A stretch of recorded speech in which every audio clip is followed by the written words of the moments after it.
राज ठाकरेंनी चारकोपमधील महेंद्र चव्हाण आणि नंदिनी चव्हाण या बाप लेकीच्या वयाच्या घोळाचा मुद्दा समोर आणला। या दोन्ही मतदारांचा पत्ता म्हणून कांदिवलीतील शिवनेरी चाळ इथला उल्लेख, मात्र पुढारी न्यूजनं प्रत्यक्ष पाहणी केल्यानंतर त्या पत्त्यावर महेंद्र चव्हाण आणि नंदिनी चव्हाण अशा नावाचं कोणीही वास्तव्यास नसल्याचं समोर आलं।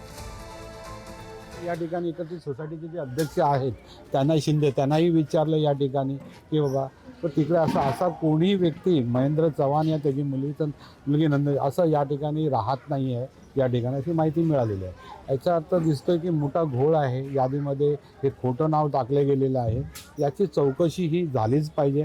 आम्हीही आता मतदार केंद्र निवडणूक मतदार केंद्र आहे त्या ठिकाणी याच्याबद्दल माहिती देणार आहे। बाबा आता तुम्ही एकदा ॲड्रेस दाखवा कुठे आहे, तर आम्ही ओळखलं, आम्ही शोधलं, इथे नाही आहे, तर तुमच्याकडे काय असला पाहिजे अजून काही, कारण त्याच्यावरती फोटो पण दाखवत नाही आहे। मग कशा हिशोबाने तिचं नाव नोंदवून घेतलं तुम्ही? मी इथेच राहतोय, पण मी महेंद्र चव्हाण असा व्यक्ती तर मी कधी ऐकला नाही।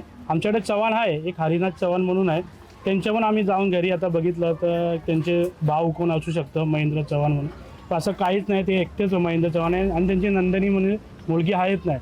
खरोखर हे प्रशासनाचं म्हणजे ही आजचीच गोष्ट नाही, ह्याच्या आधी पण भरपूर असे प्रकार घडलेले आहे। पण आज मीडियाने जेव्हा आपले उद्धव साहेबांचे सकाळी राजसाहेबांचे प्रेस कॉन्फरन्स झाले ते आपल्या उघडीच आलं की अशी कामं आपल्या सरकारच्या द्वारे होत आहे, हे खरोखर थांबायला पाहिजे।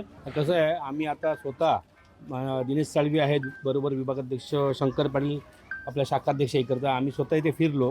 इकडचे अध्यक्ष पण आहेत सोसायटीचे, त्यांनाही बरोबर घेतलं। 110 ते 120 रूम आहेत, त्यामध्ये एकही महेंद्र चव्हाण किंवा नंदिनी चव्हाण नाही। वयाचे एक वेळ घोळ झाला असेल, की आकडा मागे पुढे होतो, पण जागेवरती राहतच नाही आहे, हा मोठा विषय आहे। नसताना इथे नाव ॲड केलं गेलं आहे। तुम्ही पाहिलं तर सोसायटीचे शिवनेरी सोसायटीचं बोर्ड दिसतोय, याचे अध्यक्ष इथे बरोबर आहेत आमच्या राजेश शिंदे, त्यांच्याविषयी तुम्ही बोलू शकता। पण कसं आहे, हा जो खेळ चालला आहे निवडणूक आयोगाचा, हा खूप गंभीर खेळ आहे। हा खेळ थांबणं गरजेचं आहे।